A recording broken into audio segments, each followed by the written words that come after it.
জাতীয় পর্যটন ভিসা পুনরায় চালু হওয়ার ফলে বাংলাদেশি পর্যটকরা অতি সহজে ভারতে বিভিন্ন পর্যটন স্থানে ভ্রমণ করতে পারবেন।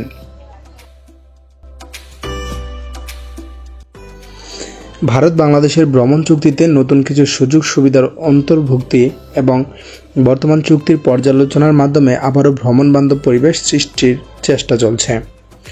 উল্লেখযোগ্য যে দ্য হিন্দু পত্রিকার মতে ভারত ও বাংলাদেশের মাঝে বেশ কয়েকটি পর্যটন এবং ট্রান্সপোর্ট চুক্তি রয়েছে, যার মধ্যে নদীপথে পর্যটন অন্তর্ভুক্ত রয়েছে। সাম্প্রতিক আলোচনায় এ চুক্তির পুনর্নবীকরণ এবং নতুন কিছু শর্ত যুক্ত করার কথা উঠে এসেছে, যা পরবর্তীতে আরও ভ্রমণকারীদের জন্য সহায়ক হবে। এই প্রতিবেদনটি প্রণয়নের জন্য বিভিন্ন উৎস যেমন the East Mojo, the Daily Star এবং দ্য বিজনেস স্ট্যান্ডার্ড ব্যবহার করা হয়েছে। ভারত বাংলাদেশের পর্যটন ভিসা বিষয়ক সম্প্রতি গৃহীত সিদ্ধান্তে বাংলাদেশি পর্যটকদের জন্য ভারতের ভিসা পলিসিতে নতুন কিছু নিয়ম চালু হচ্ছে। আগামী 15 নভেম্বর 2024 থেকে বাংলাদেশি পর্যটকদের জন্য পুনরায় ভারতীয় পর্যটন ভিসা চালু করার ঘোষণা দিয়েছে ভারত সরকার। এই পরিবর্তন পর্যটন খাতে ইতিবাচক প্রভাব ফেলবে এবং দুদেশের মধ্যে জনগণের চলাচল আরও সহজ করে তুলবে।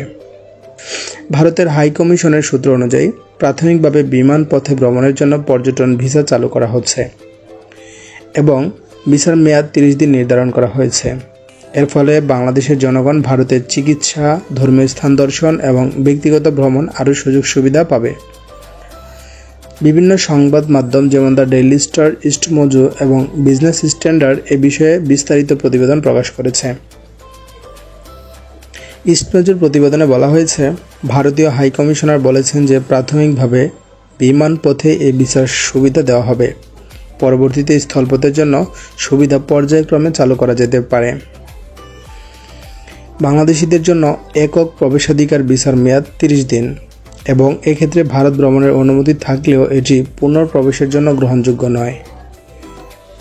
এই পর্যটন ভিসা শুধুমাত্র বিমান পথের জন্য প্রযোজ্য হলেও ভবিষ্যতে স্থলপথ এবং রেলপথের ভিসাও যুক্ত করার পরিকল্পনা করছে। দ্য বিজনেস স্ট্যান্ডার্ডের এক রিপোর্ট অনুসারে এই পদক্ষেপের ফলে দুদেশের মধ্যকার ভ্রমণ এবং ব্যবসায়িক কার্যক্রম আরও সহজ হবে। তাছাড়া পর্যটন খাত উপকৃত হবে, কারণ বাংলাদেশ ভারতের অন্যতম বৃহৎ পর্যটক দেশ হিসেবে বিবেচিত হয়।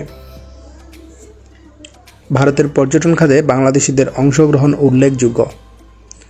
2022 সালের পরিসংখ্যান অনুযায়ী ভারতের পর্যটন খাতে বাংলাদেশ থেকে আগত পর্যটকের সংখ্যা ছিল মোট পর্যটকের 20% মতো। অতীতে আরও একটি সমস্যার কারণে পর্যটন ভিসা বন্ধ রাখা হয়েছিল, যা বাংলাদেশি ভ্রমণকারীদের জন্য ভারতে ভ্রমণ বাধা সৃষ্টি করেছিল। পর্যটন ভিসা পুনরায় চালু হওয়ার ফলে অর্থনৈতিকভাবে উভয় দেশ লাভবান হবে বলে আশা করা যাচ্ছে।